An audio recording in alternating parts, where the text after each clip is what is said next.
Hi, it's Joy Foster, founder of Tech Pixies and the host of the Sparkle and Thrive podcast.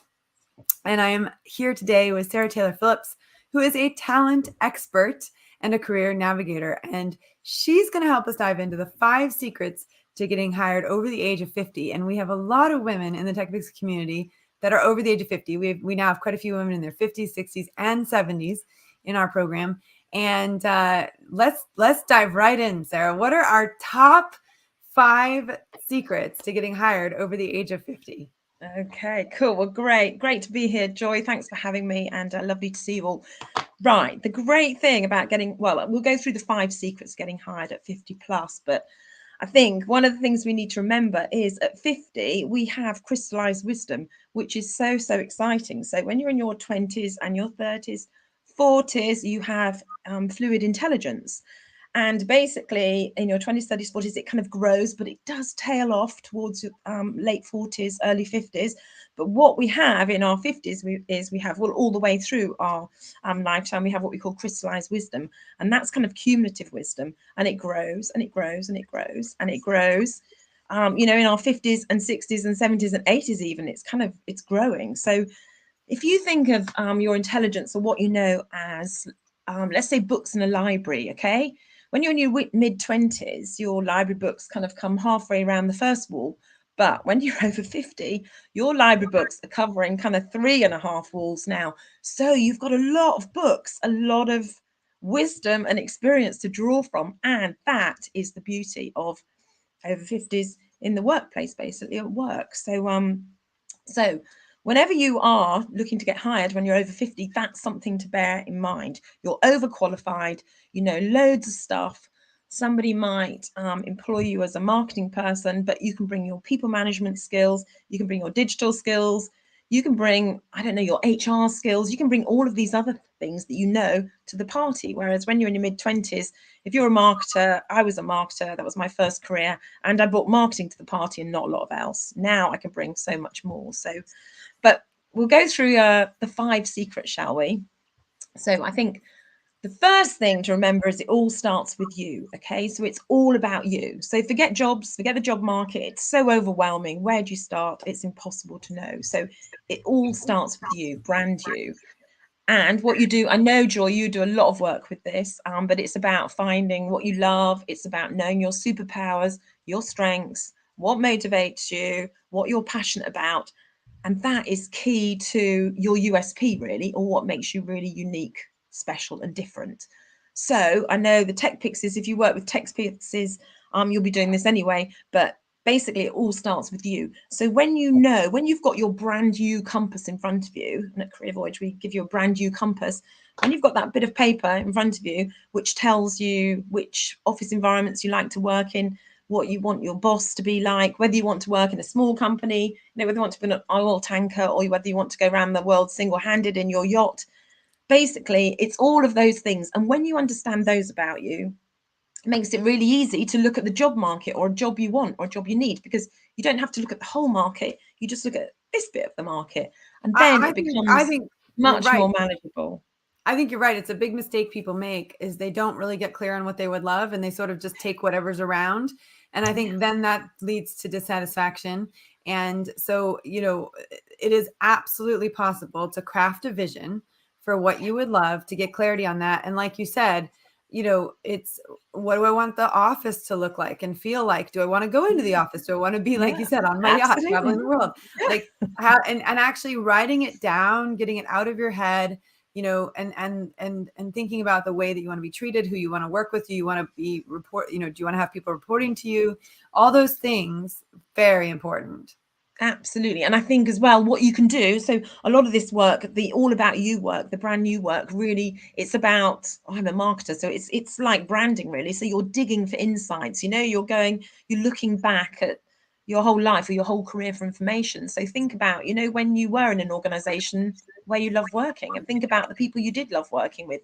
All of those things they're keys, aren't they? They're kind of keys to the answer of what you want to do work wise. And I think Well, it's and so important. at the same time, if you don't, a lot of people say, I don't know what I want. And what you can say is, well, you know what you don't want, right? So, Exactly, exactly, like, what you don't exactly. want. So then Yeah, use that instead of saying this is what I don't want, use that to be the blueprint for what you do want. And that makes a Sure. huge difference.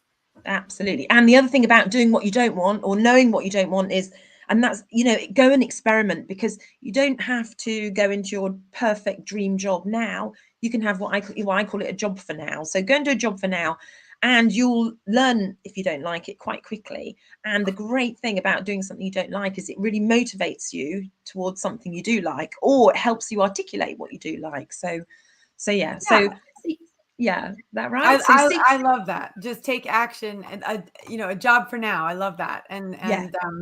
What in one of the books that I recommend that our students read, there's a whole chapter about being a person of increase, meaning wherever you go, you create an environment and a connection with people where they walk away feeling like they got something out of the interaction in a positive way.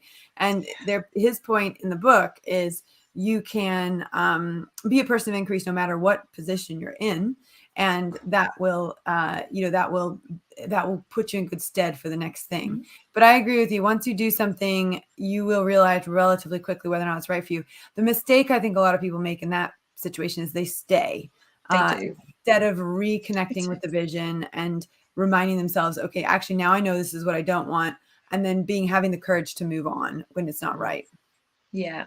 And I think a lot, this whole, the whole framework, the whole kind of navigating your career, it requires courage, doesn't it? From the heart, that wholehearted courage that Brené Brown talks about. It's about, you have to be brave, and you have to be courageous, and be brave and sparkle. That's our hashtag. All right. Absolutely. So Sarah, what's secret number 2? So secret number 1 is brand you. Okay. Secret number 2 is know where you're headed. Okay, so that vision, now the vision can change. Okay, so say you decide you want to, I don't know, be an HR director, but actually you're kind of, I don't know, you're in the HR director role, or you just don't like it, or on the way to the HR director role you're working as a HR manager and you really love that. You can change direction, but know where you're headed, because if you know where you're going, it's much more straightforward to get there, basically. If you don't know where you're going, if you aren't heading anywhere, you're kind of all at sea and in limbo, and that's when you get stuck. So your destination can change, but know where it is. Okay, so there's a slight difference between brand you and knowing where you're headed. Brand you is, what are my values? What do I care about? What do I want things to feel like and look like? Whereas Absolutely. Secret number 2, know where you're headed, is really that navigational tool of, what am I going to be doing beyond this? What's the 10-year picture? What's the bigger picture? Yeah, and that's such a great point, because I heard Dame Helena Morrissey once. So I got to hear her speak live. It was amazing. She's got, I think, 9 children, and her husband is like a Zen Buddhist monk or something like that. Anyway, she is a CEO and has been for a while. And she said that the biggest mistake women who want to be CEOs make is they don't go into their career saying, I want to be a CEO. They just think it'll eventually be given to them. And her point is that female CEOs are never given the female CEO role. You have to have a very strategic plan for how you're going to become a CEO. Yeah. So I thought that was really, really great advice. And I think what you're saying here is, what's your road? What's the end game? Yeah. And how are you going to work your way towards that? And like you said, once you're on the road and you're headed there, you might take a detour, you might go a different way, but you got to know where you're headed in order to even assess where you are on that roadmap. Absolutely. And I think a life lesson from me, what I've learned, I don't know, in all my kind of career transitions, I think what I would definitely do is look 5 years and 10 years ahead. I think sometimes you're so stuck in your lifestyle, depending on where you are life-wise, that you can't see further than 6 months or a year. And I would definitely try and make decisions for the longer term rather than the shorter term. I think that's really important. Yeah, so I agree with that. What we say at Tech Pixies is, if you do 3 years, that's enough time for your brain to say, I can't put limitations on this, but it's not too much for it to feel so far away that it's not possible. So I think so I do think 3 years is really good. And I do remember whenever someone said to give think about a 10-year plan, I was like, I can't even. Yeah, you're right. But and also, let's be honest there. One of the most heart wrenching, but also real moments in Tech Pixies was we were doing, this is very early on when we were doing the vision. We always do vision. We always have a vision piece at Tech Pixies, and it's changed over the years. It's evolved to on its own. Our vision is on its own roadmap. But one of the women who came, she had just come out of recession, or not recession. She had breast cancer, so she'd just come out the back of breast cancer, and she was sort of breast cancer free at that point in time. And she said, I really had a hard time doing the 10-year thing, because just a year ago, I didn't think I was going to be here 10 years from now. Yeah. So I also think for women over 50, it's a real thing. I mean, I don't know the exact statistics, but it's quite high, the number of women who get breast cancer and the number of women who survive breast cancer. But I think it's being able to still have a vision for your life and your future, regardless of what is going on in it, because we have to be able to have hope and a vision for something, and our brain has to have something to focus on. And so, I think that's really important. But it's something to also acknowledge for women over 50, that for some women who are coming off the back of breast cancer or off the back of a cancer recovery, that might be a challenging, tricky exercise to do. However, right now they're breathing and their heart's beating and the blood's flowing through their body. So, they're alive today. So they have the power of now. And even if that power of now is to make a 3-year plan, it's a plan. And then you've got something to focus on. Absolutely. And I think actually game changer number 3 is, we'll call it mindset magic. So it's all about kind of mindset and attitude. And, I think, so that's just a time with your last point, but actually a lot of job searching or getting hired is about self-care. You really have to look after you. And sometimes it is the right time to, job search. Sometimes it isn't. So if if you've had a really adverse, and let's face it, at 50, I don't know if you follow Eleanor Mills. You must meet her. She's amazing. And Noon, the platform noon.org. So she's kind of changing the narrative of women midlife, and she's doing some amazing work, and she's doing some work in the job space as well. But the narrative's changing, and we're looking at 100-year lives now. So 50 is kind of halfway through. But what they say about women at 50 is we've all had a number of adverse life experiences, which make us more resilient, which is kind of helps us with that wisdom piece, really. I've seen it all before piece. But so you're right, there's adverse experiences. You might want to downsize your job hunt, or you might not want to go for that massive huge job. You might want to do something that's more mindful, or fits in with your life. I think we do upsize and downsize careers, don't we, depending on where we are life wise and kind of big event wise. So there we go. So so secret number 3, mindset magic. Just look after you. Honestly, we have a well-being wheel. So we've got myself, which is all the stuff that you love doing that's good for your soul. We've got the wealth piece of the well-being wheel, and that's kind of finances, and then your career, which is financial asset as well. And then we've got your health piece, and that's emotional health and physical health, and mental health and physical health. So you have to look after that. You cannot go job searching all day long, and do nothing else, because you'll get burnt out. And job search, if you're doing it online, it's brutal, it's inhumane, it's awful. So yeah, there's a different way. We'll talk about that later, but there's a different way of job searching besides just kind of, applying online, not hearing from anybody, getting ghosted, which is just, you need to look after yourself. You need to do whatever gives you joy. When you're on a job search, because it's tough out there. Absolutely. Well, I mean, I know, I recently talked about this on LinkedIn publicly. It took me a while to get to a place where I could talk about it publicly. But for a lot of people in the online learning industry, the companies just went crazy in 2020, 2021, because everyone was home and available to learn. Yeah. And then obviously 2022 was a real shift, and the method by which people sold online learning changed as well, because if anyone was using Facebook ads, etc. So we had a real shift from about October 2021 in the business to about May of 2022, where everything that we knew just completely changed, and really some of our competitors sort of disappeared from the landscape, and I had to make a decision as to what I was going to do, and in a real moment of belief in probably myself, but more the system that I could put into place. I took a leap of faith that we could keep going no matter what, that we would figure it out. But it also did mean that I had a 7-month period of time where I didn't have a salary from the company. And I had to go back out into the job world to look for jobs. And actually, You said, oh my gosh, it was unbelievable. First of all, finding a job that paid me the rate that really I believe I'm worth, and you deserve. with the skill set I have and that I deserve, at a part-time, because I didn't want to stop doing what I was doing at Tech Pixies. On a part-time basis, I had about 20 hours to give to somebody to do that sort of work. And it just didn't exist. Like, absolutely did not exist. And I was very, very, very lucky.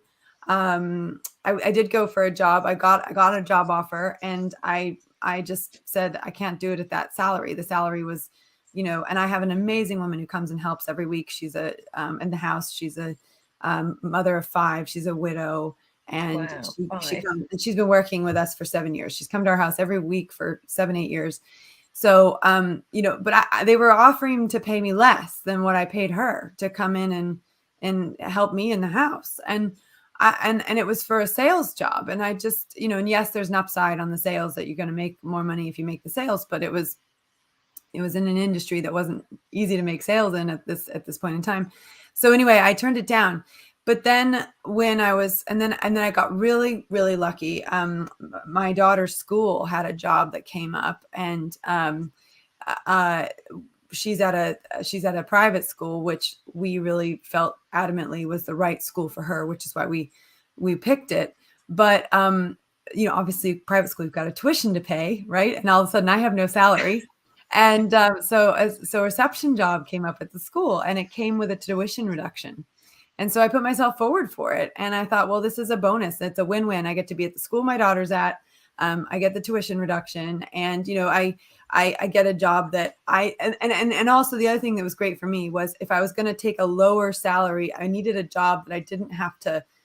It wasn't going to tax me mentally, in the sense that, like, my work at Tech Pixies is really, there's a lot of thinking and knowledge and moving plates and, lots of pieces. I needed something where I could sit, answer the phone, send some emails. I could leave it and come, not have to take it home with me. But I was really shocked at how small the opportunities were. And even when I looked at jobs that I would be interested in, like in tech and things that were more, probably more challenging and would pay better, they didn't have part-time jobs. It was only full-time. That's why there's no women in. That's why there's no diversity in tech. It's crazy.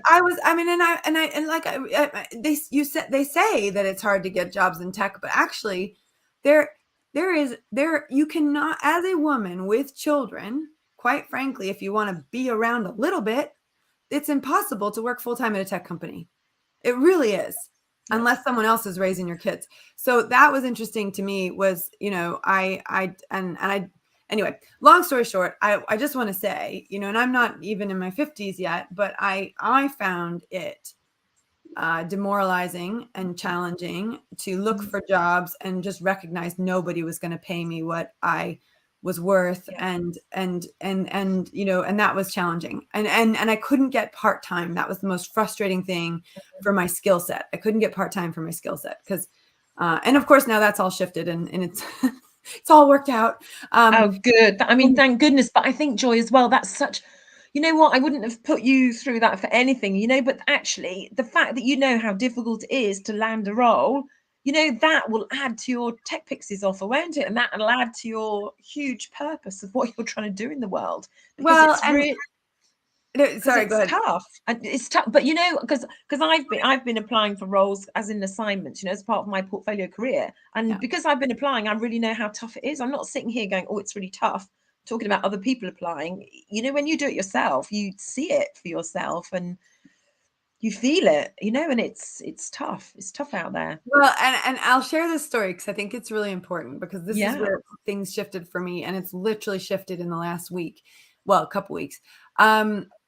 I got to a place where the company, during these 7 months, the company started to stabilize, and then it started to go every month, started to get better and better and stronger and stronger. And I got to a point where I was like, okay, within the next 3 months, if we keep this trend going, I'm going to be okay to sort of take a salary again on a, I can replace the reception job, if that makes sense. I can sort of swap the job. So I was supposed to keep the job until July 7th. And I really wanted to keep that commitment, but then I really had this feeling that if I just took a leap of faith, that it was all going to work out and continue to work. And I had evidence that it was going in the right direction, that I could sort of make the decision. So I gave them a 10-week notice, which I only had to give them 4 weeks, but I gave them 10 weeks notice because it was Easter. And I said, okay, give them a little bit extra time. And part of my brain was like, well, they're not going to find someone really quickly. And then I was like, wait, hang on, let's not put that out into the universe. Like they might find the perfect person within a couple days.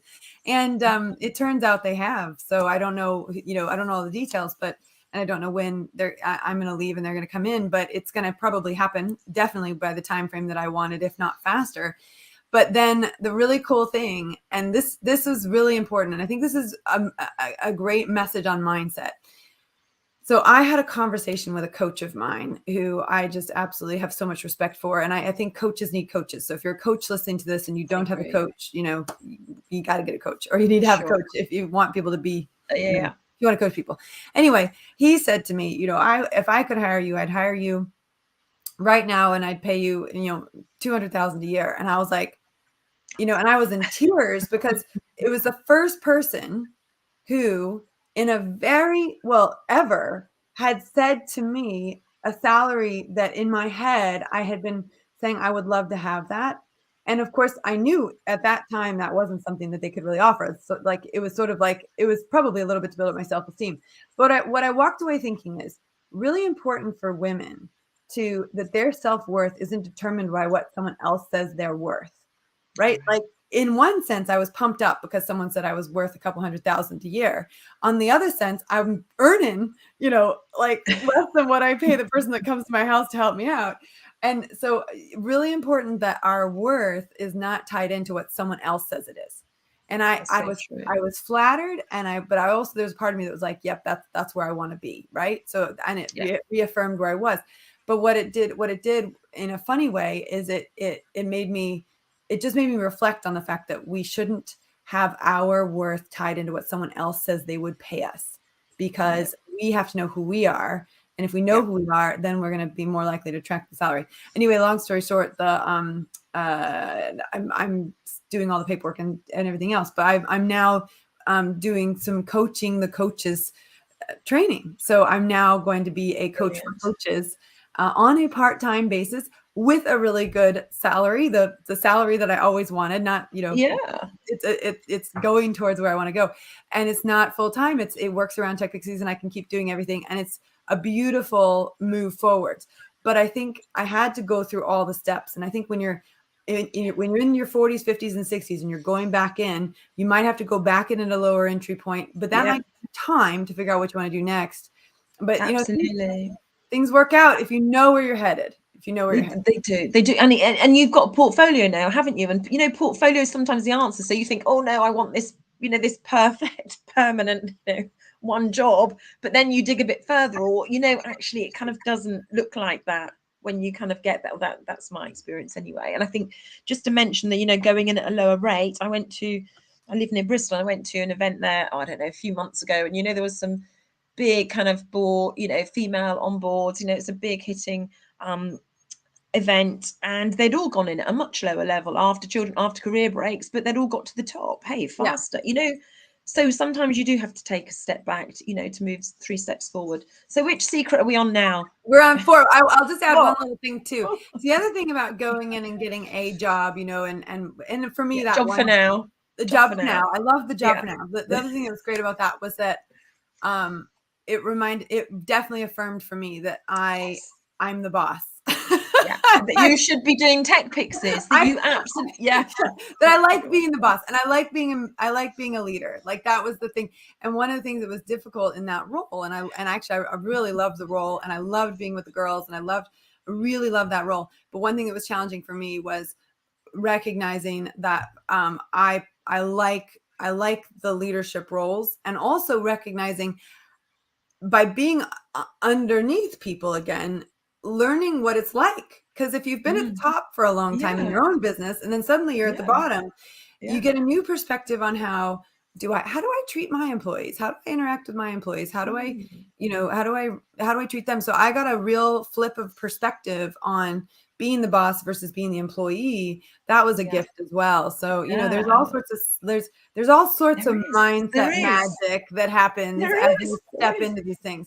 All right, so secret number Absolutely. 4. Tell me secret number 4. Secret number 4 is visibility and findability. So guess what? If nobody knows you're available for work, and nobody's going to ask you to go and work for them. And it's not shaming, is it? But to say open to work or I'm looking for a role, it doesn't feel great. But if you say that, guess what? You'll get work. And I think a friend of mine, she's just written herself into a job. So she wrote that she had a really, I think she was up for a number of roles. They all came crash, because you have to come first, don't you, on a job hunt?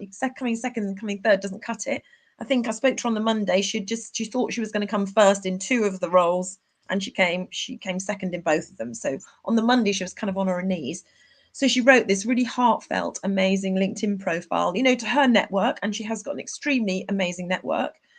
It was a very vulnerable post, and I think the the blog was called Alex versus the algorithm, because the algorithm does say no a lot on LinkedIn and in all job searches. And guess what? She had 4 headhunters contact her after that. 10 people, no, not 10 people, but people, contacts of hers who she hadn't worked with or heard from for 10 years contacted her, and she got an assignment. She started yesterday, actually. She posted that blog maybe 3 weeks ago, and she started her assignment yesterday. So if you're visible, you can get out, you can write yourself into a job and tell your network.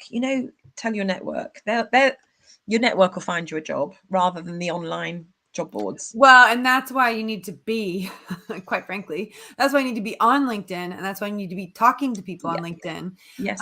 We have a whole module at Tech Pixies on LinkedIn, Yeah. and it LinkedIn's is huge. brilliant for just getting everything set up properly. But it's that daily, just little comments, following and connecting with people in your Yeah. industry, people you want to work with, Yeah. Yeah. being engaged in the conversation, going to networking events, and just being visible. You are so 100% right. And I do find that women of a certain age, and we're talking, perimenopausal, menopausal, postmenopausal, there's challenges with being visible, but they, like you said, you've got this crystallized knowledge, and that knowledge is so important, and experience, and actually, getting out there and connecting with people might feel scary at first, but from a neurological, and from a neuroscience perspective, it's once you start taking action and connecting with people, it gets easier and easier and easier. And Yeah. so being visible is something that is really, like you said, it's a requirement, because if no one can Absolutely. see you and they can't find you, it's almost impossible to get a job. But I think 100%, the order that you're talking about these things are very important, because also, if you don't know who you are and you don't know where you're going and you Yeah. don't have that Yeah. mental resilience, then Mm. you're going to put yourself Yeah. out there and not know what you're trying to attract to you. Exactly. So Exactly. And yeah, that's so true. So LinkedIn, you can have a LinkedIn profile. You can have a LinkedIn profile. It looks one way when you're not looking for a job, and it looks a different way if you are looking for a job, and you transmit from it a lot more if you are looking for a role. And you need, it's marketing. You need to have key messages. You need to be in certain groups on LinkedIn, and that really, really, it definitely helps. And you'll see all of the you'll see all of your stats on LinkedIn going up, basically, kind of as you do it. But it's huge, and it's marketing. I'm a brand marketer, so awareness. People have got to be aware that you're looking for a role. If they're not, then they're not going to help you, basically. And I think the other thing, actually, I'm just thinking about it now, but visible. That vulnerableness we talked about earlier. Do reach out. Reaching out, so difficult, and it makes you so scared. But do you know what? That's when people will help you.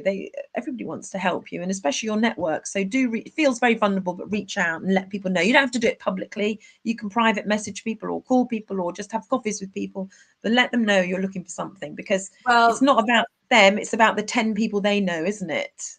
that is That's such the great opportunity advice. they've got. And we have a tech pixie who, I think she was out, she had gone out, she was a consultant, and she'd been out for about, I know, at least 12 years, but I think potentially it was even longer, like Yeah. 17 years. And one of the things we said on the LinkedIn module is go and reconnect with all your old colleagues. Just direct message them, tell them that you're back on the job market, give them an update on what your life's been like, catch up with them, see what's going on. And she got literally right back into the consulting that she was doing before she took a break. They brought her in. I mean, and she did the most beautiful post on the morning that she was going into her first day of work. And she was so delighted to be doing it, but also, there was so much emotion that came with that. And, so being visible and then putting herself out there, connecting with people, it all worked out. And I think there's enough stories out there. There's enough evidence out there that it can happen, that, it's about really believing that it's possible and then taking action towards that every day. And like you said, people want to help you. All right. Tell us secret number 5. They do want to help you. They do want to. The other thing to say, actually, just quickly as an aside, I know we're running out of time, but the UK working population, half of us are going to be over 50 in a few years' time. So this whole over 50 thing, do you know what? It's, hey, and being over 50, I'm way over 50. And do you know what? It's absolutely brilliant. I love it. There might be a few storms to get through, menopause storm, get through it. Could be horrible, could be good, but I tell you, it's great. It's a great time. So secret number five, most jobs aren't advertised. Okay. So we know this, don't we? So those jobs that are online that you're applying for and being ghosted on, or not hearing back, or hearing back but not getting, you've got a 20% chance of landing a job via online, applying online. That's what I'm trying to say. 80% of your roles will come from your network, or great headhunters and recruiters. And that, despite what people say, there are some great headhunters and recruiters who've got incredibly strong partnerships with organizations, and they're the guys to work with, or your own network. That's where 80% chance of landing a role, that's where it'll come from. So just bear that in mind with your job search. Don't spend all day Googling. You can Google searching for a job, and I love Googling. I talk about swimming. You can Google swimming, can't you? Let's Google learn how to swim. Okay, Google learn. You don't get your hair wet. You don't have to dive in a pool. You don't get cold. Do you know what I mean? Job searching. You can't Google job search or apply online all the time. You've got to have some conversations. You've got to meet real people. You've got to go and knock on a door. I live in Gloucestershire, not very far. It's a couple of hours commute easily to London, work there a lot. But, we've got all of this stuff on our doorstep. It's so exciting. Big companies, little companies, cyber, SM, there's all of this stuff on our doorstep, which you'd never have heard of. But those guys, they want people, and they don't know where to go and advertise or where to look for people. So do some local networking, and just remember those jobs aren't advertised. The other thing is, if you are going for an advertised job, you have a lot of competition. But if I walk to the organization down the road, because I think their website looks hideous and it can't be getting them much business, and I offer, to do their website, then I haven't got any competition, and I'll solve a business problem for them. And I expect they'll be really pleased to have me. And there you have it. I've just found my own job. And that's what all of this, understanding what you're great at and what you love doing. Sometimes organizations don't know what they need. And as an outsider, you can see it more clearly. So we're kind of crafting our own jobs in a way. And you have to be creative and innovative, and it's quite exciting. It's quite scary. Or where do you start? But, I think we don't fit into square pegs, basically, because we're not, we don't fit into square holes, do we? I think recruiting often is about putting people in boxes. And guess what? I don't fit into a box. I'm way too big for a box. So I have to go and find my own box I have to go and find my own space in that organization, rather than trying to squeeze myself into this box, which I don't really fit into. That's a really good point, though, about most jobs not being advertised. And, going back to that job that I didn't end up taking, I ended up meeting some amazing people who are no longer there, but then are now willing to help me with the things that I want to do. So that's the thing, is just even going for the jobs, whether you get them or not, you are making connections. And also sometimes people will come back and say, hey, actually that person didn't work out, and we think we'd like to give you a chance or whatever. Those things are so important. But I think you're right. Most jobs aren't advertised. And if you're sitting there all the time online, that's less likely the way that you're going to get something than actually going out and meeting people and doing things and getting stuck in. And I mean, to be honest, the very all the jobs that I've ever gotten. That's really funny. I'll tell you one funny story. Go And on. then when I was adamant. So my dad very sadly passed away when I was 21 years old, right when I was graduating from college, like the year I graduated from college. So he died in March, and I was graduating in May. And so I had been very adamant that I was not going to get a job with my dad's help. Like, I didn't want a job because my dad made a phone call. I didn't want that kind of a Yeah. job. And then what was really funny, so I was really adamant about that. And then ironically, I was telling I think I was telling my professor, that I wanted to get a job, or I wanted to do, and he said, "Oh, well, let me make a phone call." So my professor, my economics professor, made a phone call to a guy in Boston, and they hired me. And I was like, okay, so I just replaced my dad with my professor, like, so, and of course, and then when my dad died, a bunch of his friends, offered me jobs. And of course, I was so proud of the job that I'd gotten, on my own, which I didn't get on my own. I got through my professor. But I think that was my first insight to, actually, you never get a job on your own. And, and actually, if you have the connections and the strings to pull, you should use them, because Absolutely, they're wonderful. That's what they're there for. The strings are there to be pulled. The connections are there to be used. And actually, how lucky and privileged are you if you've got them?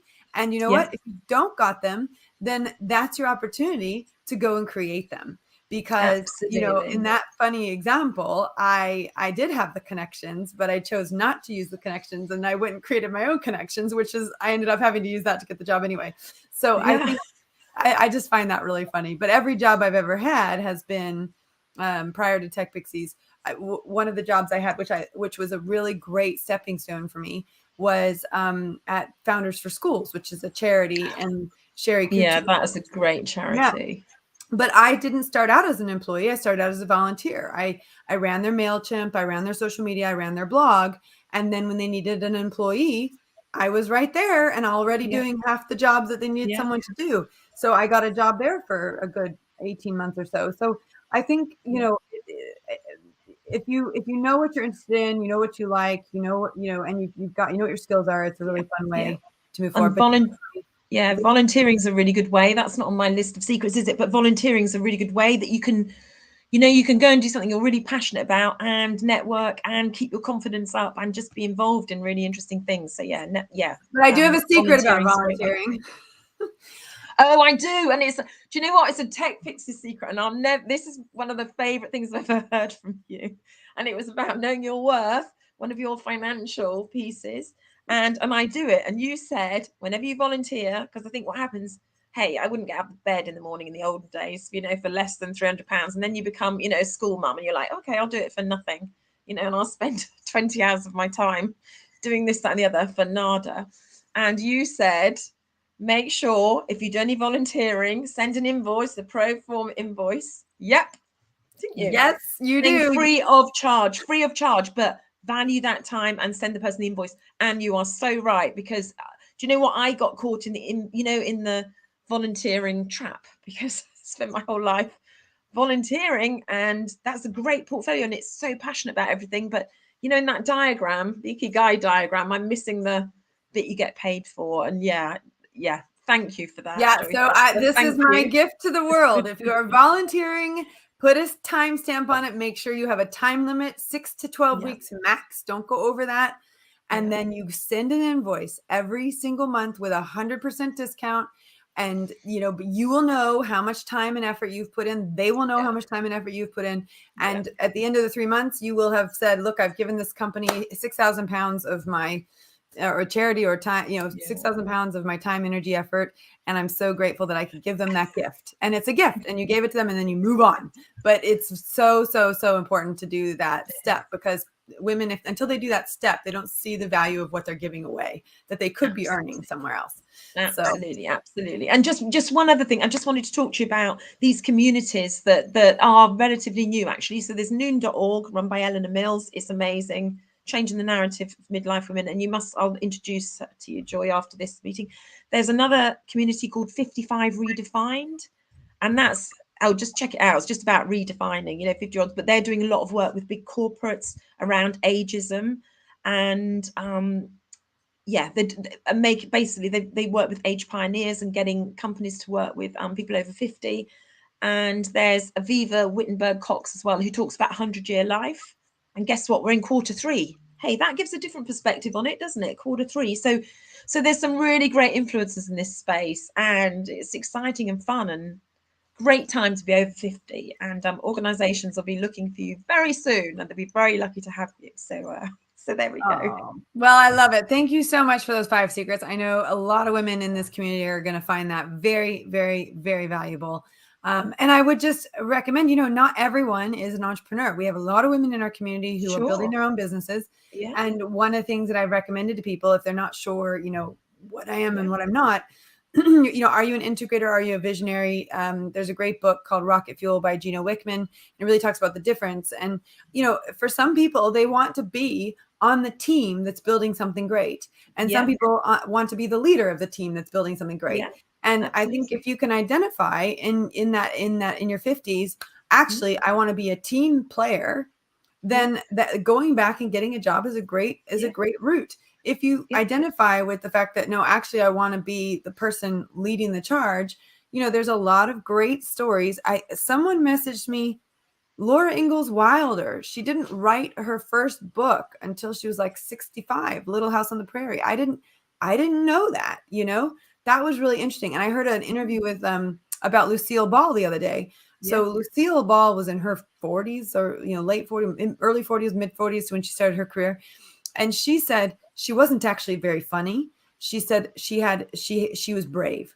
She said, I had good writers, I had good scripts, but she said more than anything, I had bravery. And I think, that's the thing as you go into your 40s, 50s, 60s and beyond, especially with a career, it's actually about bravery. It's actually about, putting yourself out there and believing that it's still possible. And like you said, we're living in a time period where this literally is the third quarter. You've still got a lot of 100-year life. Careers are going to be for 60 years. And again, I think that's another thing. So some people have been working flat out. 50, they might be thinking about retirement or changing or downsizing, but lots of people have downsized or ran their own business, for the flexibility. And it's like now I can travel. Like my dependents are older. So it's kind of, so upsizing and downsizing, we should do it. And lots of people at 50 are like, I call it hashtag it's my turn now again. Like I'm ready. It's my to get turn back, now again. Yeah. I love it. All right. Well, I think these were great secrets. I'm so grateful to you for coming on the podcast and sharing them. Where can people find out more about you? Where can they connect with you? Where can they get into your world? Okay, well, we're Career Voyage. Okay, so you can find us on LinkedIn. You can find Sarah Taylor Phillips. Follow me on LinkedIn, and we're running a Be Inspired, Get Hired program, and we're running workshops around that on the 15th of May, and we're on Facebook as well. We've got a Be Inspired, Get Hired group. So yes, that's where you can find me. So Sarah Taylor Phillips on LinkedIn, Career Voyage on LinkedIn, or Be Inspired, Get Hired group on Facebook. And we've got a 5 secrets. I can send you our 5 secrets to getting hired when you're 50. Absolutely. We will put that into the show notes for sure. Cool. This is a great entry level discussion to the 5 secrets. And hopefully you'll go on to connect with Sarah. Thank you so much. Have a wonderful day. And I appreciate your time. Okay. Thank you.